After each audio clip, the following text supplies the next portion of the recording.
Katika nchi yetu, ukweli wenye kusikitisha ni kwamba wote tumepoteza watu kutokana na ugonjwa wa malaria. Mama, dada, mtoto. Wengi wamepoteza maisha kutokana na ugonjwa ambao unaweza kuzuilika au kutibiwa. Lakini tunapata mafanikio. Watu wengi wanalala kwenye vyandarua vilivyowekwa dawa. Wanawake wajawazito wanajilinda na vifo vya watoto vinaendelea kupungua nchini kote. Lakini tusijisahau mpaka tuone kwamba hakuna Mtanzania anayefariki kutokana na ugonjwa unaozuilika. Filamu hii inaelezea hadithi ya hali halisi ya kufa au kupona. Tunaangalia hadithi 3 ambazo maisha yapo hatarini. Hii ni Kufa au Kupona.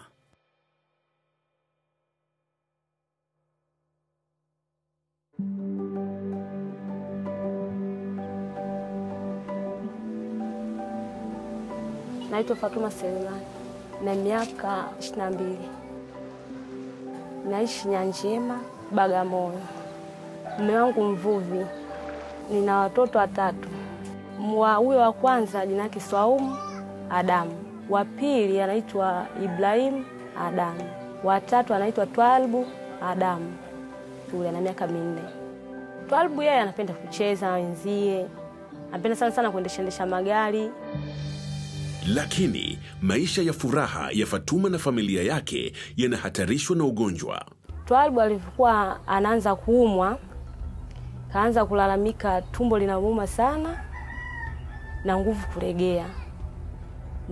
Nikampa panado, nikamsubiria hadi babake alivorudi. Wakati Fatuma akiendelea kusubiri, hali ya Twalib iliendelea kuwa mbaya zaidi. Ni asubuhi bila kula kwanza. Siku ya pili yake tunaona hali vile vile inazidi. Kulegea mwili wote na miguu kutetemeka. Na mimi na mume wangu tukasema twende kwa mganga kienyeji, labda inawezekana kwa mambo ya Kiswahili. Hiyo maana akatoka maneno mimi na mume wangu na watu wengine tunaonyeshana nao jirani zetu. Siku ya pili yake tena ndo hali ya mtoto ikawa hivyo kuumwa. Hata mimi pale nikapiga 100 kwa 100 nikasema sio mambo ya hospitali, mambo ya Kiswahili tu. Homa ilizidi kuwa juu. Twalib alianza kupata degedege. Mama yake aliamua kumpeleka kwa mganga wa jadi. Tukamchukua, tukaita pikipiki. Kabla ya pikipiki kupanda pale mtoto akaanza kubadilika. Anaangata meno, anatetemeka mwili mzima, macho kugeuka. Baadhi ya watu katika nchi yetu wana imani potofu kwamba kumpeleka mtoto aliyepatwa na degedege hospitalini husababisha kifo. Hii sio sahihi kabisa, kama anavyosema Dr. Sigbert Mkude, mkuu wa kitengo cha matibabu ya malaria katika mpango wa taifa wa kudhibiti malaria. Anavyoelezea, imani ya wazazi kwamba mtoto akipata degedege akienda hospitali anaweza kufariki ni imani ambayo sio sahihi.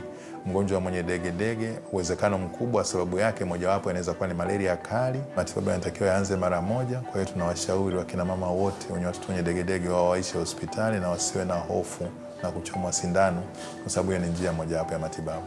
Mtoto alitakiwa apelekwe moja kwa moja hospitalini kwa matibabu ya dharura. Badala yake, Fatuma alimpeleka mtoto kwa mganga wa kienyeji. Tukamchukua yule mtoto, tukampeleka kwa fundi. Kumpeleka kwa fundi huyo, akasema mtoto anauma, akamwangalia, akasema mambo ya Kiswahili. Akaanza kuingia shambani kwake, akachukua dawa, akaponda ponda, zingine akamputia. Kila anapomputia yule mtoto ndo anazidi pale anazidi kuregea. Dawa zingine akampa kala. Mimi nilikuwa najisikia vibaya sana. Tena nilikuwa najisikia najisikia vibaya. Ile hali ilipozidi, yule fundi akasemaje, chukueni dawa hii, endeni naye nyumbani mumpe hivyo hivyo. Basi mimi nilichukulia hivyo hivyo, unajua mwanangu mimi huyu atatiketea tu. Ndio tukaanza kuhangaika hivyo. Mwanangu alikuwa roho nyuma kupita kiasi. Tena roho inaniuma. Hatimaye, Twalib alivyozidiwa zaidi, mama yake aliamua kumkimbiza hospitalini. Kaita pikipiki tukapanda. Upanda kufika kwa mama, tulipofika tu mimi sijashuka, nikamwambia mama sisi tuende zetu hospitali. Nikamwambia mtoto vipi, imeanza leo? Nikamwambia unasikia ya 3 tokea kuanza ugonjwa huo. Madaktari wa zamu walimlaza Twalib mara moja wodini na kuanza matibabu ili kuokoa maisha yake. Haya, tukaenda wodini tukalazwa. Kwenda kulazwa akasema mbona mtoto aliloa hivi? Tukamwambia tumetoka kwa fundi. hali imezidi. Yaani ukikaa naye mtoto kama umekaa naye kama gogo. Dr. Gloria Nyaolingo alikuwa daktari wa zamu siku hiyo. Mara ya kwanza kumuona Twalib kutokana na shida aliyosimulia mama yake, nilihisi Twalib atakuwa na malaria kali. Mama yake alisema mtoto ana shida ya homa na amepata degedege. Fatuma aliangalia wakati madaktari wakijaribu kumtibu Twalib. Tena wazo la kumpoteza mwanae Twalib lilipita sana. Ningesema huyu mtoto sijui kama tutaishi nayo. Wakati wakiendelea kumtibu wodini, madaktari wakachukua damu na kupeleka maabara kwa ajili ya kuchunguza kama ana malaria na magonjwa mengine. Baada ya vipimo ndo tunagundua mtoto ana malaria kali. Madaktari walishtushwa na idadi kubwa ya wadudu wa malaria waliowaona. Dr. Gloria alimueleza Fatuma juu ya hali hiyo. Tulipochukua vipimo vya mtoto tuliona ana malaria wengi. Kaambia mtoto ana malaria. Na nilikuwa sijui kama malaria ipo vile, yani inakuwa fikia vile. Daktari alimueleza Fatuma dalili na hatua gani alipaswa kuzichukua. Hatua za kwanza ambazo tunawashauri wakina mama, pale mama atakapoona mtoto ana homa kali, awahi hospitali. Akiona mtoto anatapika zaidi ya mara 2, awahi hospitali. Kuharisha zaidi ya mara 2, ameona mtoto amepata degedege, mara moja akimbia hospitali badala ya kukaa nyumbani na kumtazamia kwa kuogopa mtoto asije akapata kifo kwa ajili ya malaria kutoka huko nyumbani. Kwa sababu ya kuchelewa kumpeleka Twalib hospitalini, malaria yake ilikuwa kali sana. Hii ndiyo ilisababisha homa na degedege. Mtoto wa Fatuma kilichomfanya aendelee kuugua ni yale maamuzi ambayo yalihusisha kuchelewa kufika katika kituo cha tiba. Kwa hiyo vile viungo vya ndani vinaendelea kuathirika, ugonjwa unazidi kuwa mkali zaidi. Matibabu yakianza mapema yanapunguza athari ya magonjwa, viungo vya ndani vilivyoathirika. Viungo vya ndani vilivyoathirika ndio ambavyo vinaweza vikasababisha kifo. Kwa hiyo muda unapopotea, mgonjwa akifika anakuwa amechoka sana, amezidiwa sana, na pia uwezekano wa kutokea kifo na kuwa mkubwa zaidi. Tumekaa hivyo watu wa madokta ananiambia hizo dawa kali muangalie sana na hiyo homa kali, ndio maana nimefikia kichwani hadi kutoka degedege. Angalau madaktari waligundua sababu ya ugonjwa na kuanza kumtibu Twalib na kuirejesha afya yake. Tulikaa muda kama siku 15. Hali yake ilikuwa ndio hivyo fresh kidogo, inaenda kidogo inabadilika hivyo. Kutokana na ukali wa malaria ya Twalib, uponaji wake ulikuwa ni wa taratibu sana. Madaktari walitilia shaka kama angeweza kupona kabisa. Kwa tunaendelea tena vizuri tu, alikuwa anakunywa zile dawa. Hatimaye dawa zilimkubali Twalib, na baada ya hapo alianza kupona haraka. Dakika pili tunamwona ni mtoto kainuka tu mwenyewe kitandani ghafla na kusimama na kuanza kutembea na kuongea vizuri. Kufanya vipimo vya macho na cha kichwa. Nimepeka kliniki, wakampokea vizuri, yani kila mtu kila kimuona wanafurahi sana, sema mtoto atukuamini sisi wenyewe, sisi tulijua mtoto sasa hivi anafariki. Lakini kuongea mwenyewe anaongea, anacheka, anakula. Kwa tushughulikia vizuri, sisi tunashukuru vizuri. Malaria ni hatari kwa watoto chini ya miaka 5. Kwanza inasababisha kifo pale ambapo mtoto hatapata matibabu mapema. Pili, mtoto atapata upungufu wa damu ambao itampelekea kuongezewa damu. 3, kama hizo degedege ambazo baadaye ni shida kwa mtoto, ambapo anaweza akabadilika tabia kutokana na ile degedege ya muda mrefu. Yaani nasikia kwenye radio, sijui malaria sijui inaua, sijui vinafanya hivi, siamini. Maana kupo alijanifikia. Lakini hadi sasa hivi sifanyi mzaha kabisa na wanangu. Tena sifanyi mzaha. Maana nilipata mtihani mkubwa. Njia sahihi ya kuikinga familia yako dhidi ya malaria ni kwa kulala kwenye chandarua kilichowekwa dawa kila siku. Kila mtu ikiwepo watoto lazima walale kwenye chandarua ambacho kina dawa na hakina matobo. Tulikuwa tunatumia neti. Neti ile zilikuwa zina vitundu. Kwa neti na vitundu basi kwa tunatumia hivyo. Ni muhimu kukiweka chandarua katika hali nzuri na kukishona mara tu kinapotoboka. Sasa hivi nimenunua neti, naipulizia dawa, natega mida saa 1, na ikunguta ile neti vizuri afu natega basi. Twalib anaendelea vizuri, lakini alikuwa na bahati kupona. Fatuma na familia yake wamejifunza jinsi malaria inavyoweza kuhatarisha maisha. Mimi naambia wazazi wenzangu wakimwona mtoto tu kama anajisikia vibaya, kama wanamuona kama anauma au kama vile muda analia sana, haraka sana mchukua mpelekeza hospitali.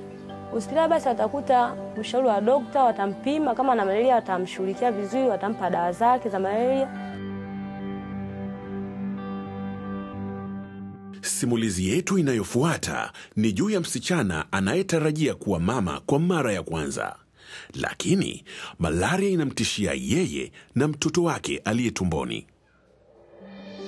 Kwa jina naitwa Jazira Nzagu, na miaka 24. Nimeolewa na mume wangu, tunaishi kijiji cha Mlingotini. Hii ni mimba yangu hii ya kwanza kabisa. Kweli kupata ujauzito mpaka nifikia hivi. Yaani nilipata mimba 2 zote ziliharibika. Mimba yangu ya kwanza nilipata ikakaa miezi 3 tu, 4 ikaharibika ikatoka. Mimba ya pili hivyo hivyo ya miezi 3, 4 ikaharibika. Kwa hiyo hii hapa ndo naihesabia kwamba ya kwanza. Jazira na mume wake walifurahi sana walipogundua ujauzito wa Jazira. Yaani ilikuwa hata mwezi hujafika, ilikuwa kama kwenye wiki 2 tu. Yaani kuna mabadiliko vile wiki 2 zile 3 nikaenda nikapima nikagundulika kwamba ni mjamzito. Alijisikia furaha kupata mimi ujauzito. Jazira alijipanga kuhakikisha kuwa afya yake inakuwa nzuri na kuhakikisha anajikinga dhidi ya malaria. Then tukaja tuka neti sasa. Kwa sababu sisi wenyewe tulikuwa wawili tu, tulikuwa tunatumia tufeni, yani mbu wale wanatoka, yani mbu kama mbu waga neti hatuweki. Neti sasa nikamwambia inabidi tununue tu neti. Ni vizuri kuwa Jazira alianza kulala kwenye chandarua mara tu alipogundua kuwa ni mjamzito. Ingawa alipaswa kuanza kutumia chandarua hata kabla ya kugundua ana ujauzito. Mama mjamzito ni muhimu kujikinga na malaria kwa sababu 2 hasa kubwa kimsingi. Ya kwanza ni yake mwenyewe, kwamba ujauzito unapunguza kinga ya magonjwa mengi karibu yote. Kipindi cha ujauzito kwa mama yeye mwenyewe ni kupata ugonjwa na upungufu mkubwa wa damu, ambao kama mnafahamu wakati wa kujifungua pia kunatokea hali ya kupotea damu, inaweza kuhatarisha maisha yake. Lakini kwa mtoto madhara makubwa hasa ni kuzaliwa na uzito pungufu. Ana uwezekano mkubwa sana wa kufariki katika kipindi cha kwanza cha mwezi wa kwanza cha uhai wake. Kila mjamzito anashauriwa aende clinic mara tu anapohisi ni mjamzito. Akifika clinic atapewa hati punguzo atakayoitumia kununua chandarua kilichowekwa dawa kwa shilingi 500 tu. Pia ni lazima apate kinga yake ya kwanza ya SP. Tiba hii maana yake, endapo atapata malaria hakutakuwa na madhara makubwa kwa mtoto aliye tumboni na hatimaye kujifungua mtoto mwenye afya na uzito wa kuridhisha na afya bora kwa mama. Asilimia wengi walinishauri kwamba anza kliniki miezi 4. Anza kliniki, kila nitakayemuuliza nianza kliniki mwezi 1, wakaniambia kliniki anza miezi 4. Basi mimi tena nikavumilia tu hivyo hivyo. Nikaenda kliniki miezi yangu 4. Kwa kutokwenda kliniki mapema, Jazira alikuwa ameweka afya yake na ya mtoto wake katika hatari. Nilipimwa tu tumbo hili. Nilipimwa tumbo tu, wakajua urefu wake, umri wake. Ndio walichonipima mimi. Wakanipima uzito. Lakini Jazira hakuwaambia wafanyakazi wa afya ukweli wote wa mambo. Sikuelezea kwamba najisikia kwamba hali yangu inakuwa mbaya tu kila siku. Sikuelezea kwa sababu nilijua, yani kwa kweli nilikuwa sijui kwamba malaria labda itakuwa na ugonjwa mwingine zaidi ya huu hapa, ujauzito. Yani nikajua tu moja kwa moja kwamba kama watu wanasema kwamba ukiwa mjamzito utakuwa una hali hii. Sasa mimi nikabezi sana ujauzito, labda mimi haunipendi. Basi ndo nikachukulia tu hivyo hivyo, akili yangu ikawa kwa kuchukulia kwamba nitakuwa na ugonjwa wa malaria. Labda nilikuwa natapika kweli nyongo. yani mwili wangu ulikuwa unadhoofika bila mimi mwenyewe kujifahamu. Lakini mimi kwa akili yangu inaniambia kwamba huu ni ujauzito tu ndio unanifanyia mimi niwe hivi. Yani kwa ule yani vile nilipokuwa naumwa tu vile, yani nilikuwa sina appetite ya kitu chochote kile. Nilikuwa nahofia labda na hii itakuja kuharibika tena. Jazira alikuwa na haki ya kuwa na wasiwasi, lakini hakujua kama ilikuwa ni malaria, na vimelea vya malaria mwilini mwake ndivyo vilivyosababisha homa kali iliyotishia maisha ya mtoto wake. Na ujauzito huharibika hasa kutokana na homa ile inapokuwa iko kali zaidi na vimelea ambavyo vipo katika kondo la nyuma katika mfuko wa uzazi. Hatimaye Jazira aliamua kuchukua hatua. Hali yangu ilikuwa kila siku inakuwa mbaya. Kwa hiyo nikashauriana na mume wangu kwamba anipe kiasi cha fedha nije huku nipime magonjwa yote ili nigundulike nini tatizo na kulifanyia ufumbuzi. Hospitali nilienda mimi mwenyewe tu peke yangu. Madaktari walianza kumchunguza kwa kina Jazira, wakijaribu kugundua chanzo cha ugonjwa wake. Nikapima vipimo vyote, nikapima malaria, nikapima typhoid, nikapima wingi wa damu, nikapima grupu, nikapima tena na ujauzito, ndipo kule nilikuwa nayo. Vyote yani ndo kama vile nimeanza upya nijue nipoje. Kwa bahati nzuri, Jazira alienda hospitali kwa muda mwafaka. Nilikuwa na tatizo na malaria, mjamzito. Kama Jazira angekwenda baada ya kufanyiwa vipimo, alipewa tiba sahihi ya malaria, ambayo ni dawa mseto ya malaria. Hiyo ingemtibu.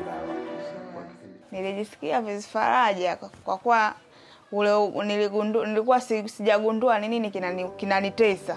Baada ya kushagundua ile tatizo, basi naye mwenyewe akafarijika. Nikaanza kula vizuri tu hivyo kidogo kidogo, nikaanza nakula chakula kinakaa. Jazira alipopona, alishauriwa aanze kliniki ya wajawazito. Alikumbushwa juu ya umuhimu wa kulala kwenye chandarua chenye dawa kila siku, na alipewa dozi ya SP. SP haikukingi dhidi ya malaria, lakini kama ulikunywa SP, itakukinga dhidi ya madhara yatokanayo na malaria kwako na kwa mtoto aliyetumboni. Nikaenda kule kwa sababu kule ndo kliniki inatakiwa kila mama mjamzito apewe zile dawa. Basi nilipoenda zangu kule, wakanigaia SP zile 3 na dawa nyingine nikameza. Baada ya kupona, uchunguzi wa madaktari ulionyesha mtoto alikuwa anakuwa vizuri. Namshukuru daktari kwa kunipa ushauri juu ya kujikinga na magonjwa kama malaria. Namshukuru sana kwa sababu amenifumbua, yani amenitoa kwenye gizani ameniweka kwenye mwanga. Nilikuwa sielewi chochote kuhusu malaria. Basi akanielezea ni malaria inaua na watu wengi wameteketea kuhusu malaria. Basi tena na mimi nikawa niko makini sana. Jazira sasa amedhamiria kuelimisha wanawake wenzake wajawazito juu ya taarifa aliyopata. Wapo wengi sana waliokuwa wanaugua mgonjwa huu wa malaria, lakini hawakupata hii chance. Sema tu ukweli wako. Naumwa na mabadiliko yamepatikana. Mimi nikiwa kama mama mjamzito, napenda sana niwashauri wa mama wenzangu. Unajiona tu hali yako kwamba mwili unachoka, unatapika, yani unakuta mabadiliko tu ya mwili, yani unakuwa furaha, amani katika mwili wako unakuwa hamna. Aende hospitali, akapime, akagundue ni nini kinachomsumbua. Atakapogundua kitu gani kinamsumbua, apate ushauri na atapata dawa zitamsaidia na atakuwa tuna afya njema. Na ujauzito hii miezi 8 inaingia 9. Haya napiga sana kabisa, sana. Jazira sasa anasubiri ajifungue ili awe na uhakika kama mtoto wake hajapata athari za malaria. Lakini kwa sababu amemeza dozi 3 za SP, amempatia mtoto wake nafasi nzuri ya ulinzi dhidi ya athari za malaria wakati wa ujauzito. Mapigo ya moyo wananipima tu, wanasema mapigo ya moyo yapo. Kwa hiyo Mwenyezi Mungu akitujalia tumuweke tu vizuri katika hali ya usalama mwanetu. Yani na tumwangalie, tumtunze tu vizuri, kwa kuwa malaria haikubaliki. Tuloiandaa, tutamnunulia neti yake, tusipende kumwacha ile wazi. Yani lazima neti za watoto zile lazima tuwe nayo ili tumkinge na vijidudu. Subiri tu mwanetu tu aje tu kwa mikono miwili. Mnamo tarehe 22 mwezi wa 10, Jazira alijifungua mtoto wa kike mwenye afya nzuri. Jazira na mtoto wake wanaendelea vizuri. Hii ni kwa sababu alitumia dawa ya SP. Hakupata matatizo yoyote wakati wa kujifungua. Hii ni muhimu sana kwa kila mwanafamilia kulala kwenye chandarua, na hasa mama mjamzito. Pia mjamzito lazima ahudhurie clinic ili apate dawa za SP ambazo zinaweza kuokoa maisha yake na mtoto wake. Kama kila mjamzito wa Tanzania atatumia chandarua na kupata dozi sahihi ya SP, hii itaokoa maisha ya maelfu ya watu. Kama wewe ni mjamzito, hakikisha unakwenda clinic ili upate hati punguzo utakayoitumia kununulia chandarua kwa shilingi 500 tu na dawa za SP.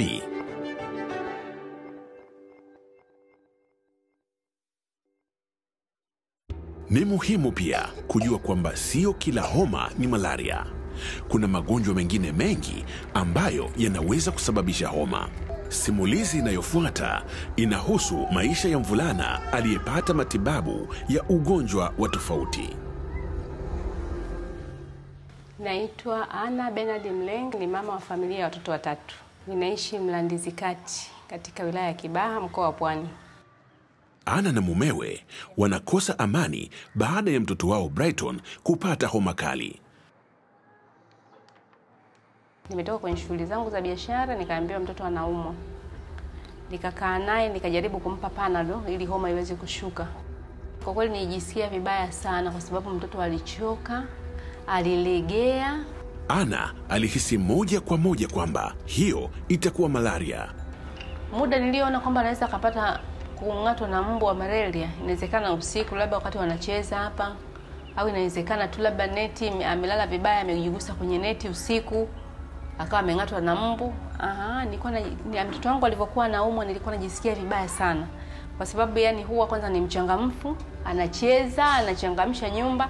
Kwa hiyo mtoto wangu sasa anataka kupoteza mtoto. Brighton alipewa dawa ya kuzuia malaria.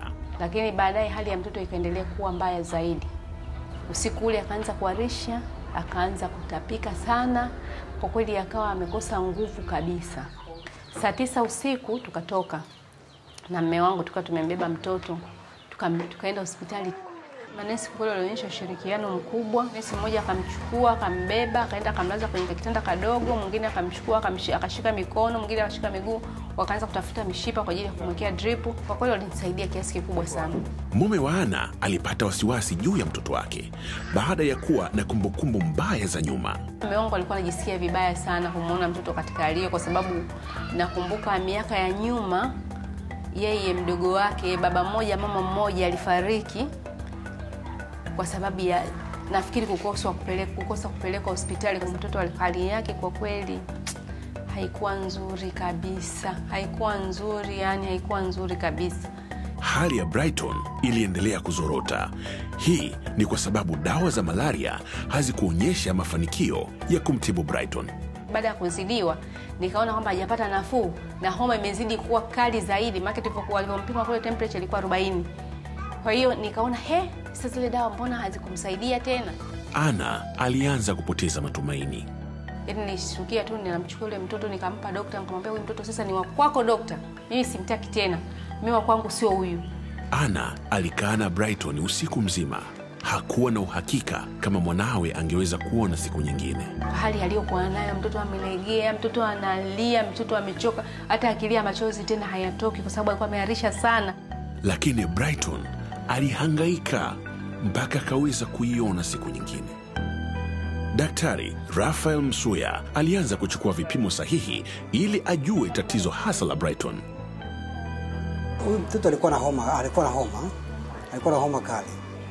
Cha pili ni kwamba alikuwa anaharisha, alikuwa anatapika mfululizo.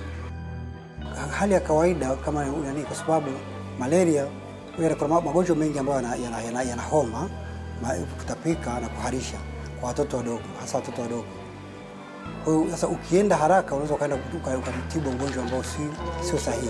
Kwa lazima ufanye investigations za uhakika ili uweze kujua kwamba ni shida gani. Basi baada ya hapo tukaenda maabara tukapima, kumaliza akawa bado tuko pale udini.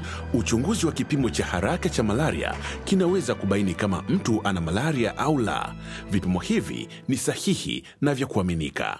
Ayubu alivyorudi alikuwa ni negative. Alikuwa hana malaria. Lakini nilishangaa, nikasema hapana. Kwani hana malaria au haikuonekana tu au labda sijui imejificha vipi? Basi Dr. Msuya akaniambia mtoto asiendelee na anti-malaria. Lakini nikasema tu anamnyima mwanangu kumpa anti-malaria kwa nini? Kwa sababu yeye anamuona kabisa mwili wa moto, mtoto anatapika, anaharisha, lakini kupima hana malaria. Homa zina sababu nyingi na sababu kubwa ni aina ya virusi. Kwa hiyo virusi ninavyozungumzia hapa ni virusi kama vya mafua. Ushauri sahihi wa matibabu ni kufanya uchunguzi kwanza, kipimo cha malaria, alafu pewe dawa. Ana alikuwa anadhani kila homa inasababishwa na malaria.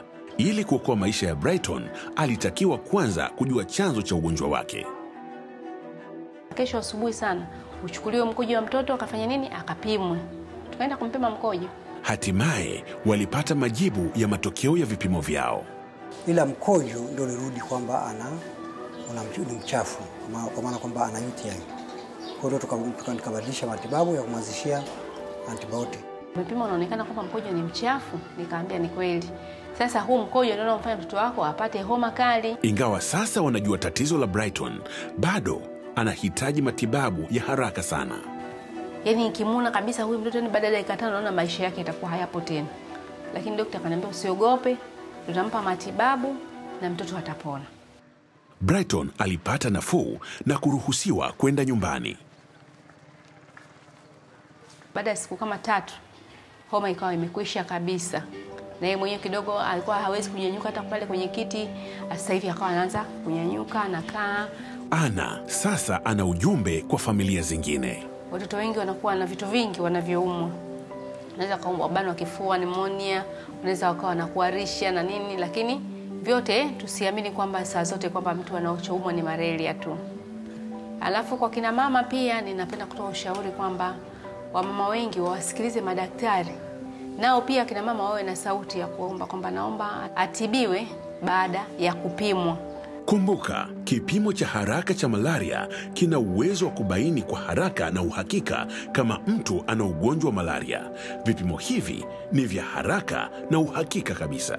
Mimi nawashauri watu kwamba si kila homa ni malaria. Watu wengi wanaokuja kwetu kutuona wanakuja na jibu kwamba nina malaria. Sasa hii tabia ya kwamba kila homa ni malaria, nilikuwa nashauri watu waache, kwa sababu homa zina sababu nyingi mno. Kabla ya kutumia dawa ni vizuri aende hospitalini afanye uchunguzi na kuonekana kwamba anachotibiwa ndicho sahihi. Brighton alipona baada ya madaktari kugundua chanzo cha homa yake, ambayo ilikuwa ni maambukizi kwenye njia ya mkojo. Hii ingeweza kusababisha kifo. Kutoka kwa Fatuma na Twarib, Jazira na mtoto wake, Brighton na familia yake, tunaweza kuona jinsi magonjwa yanavyoweza kuathiri nchi yetu.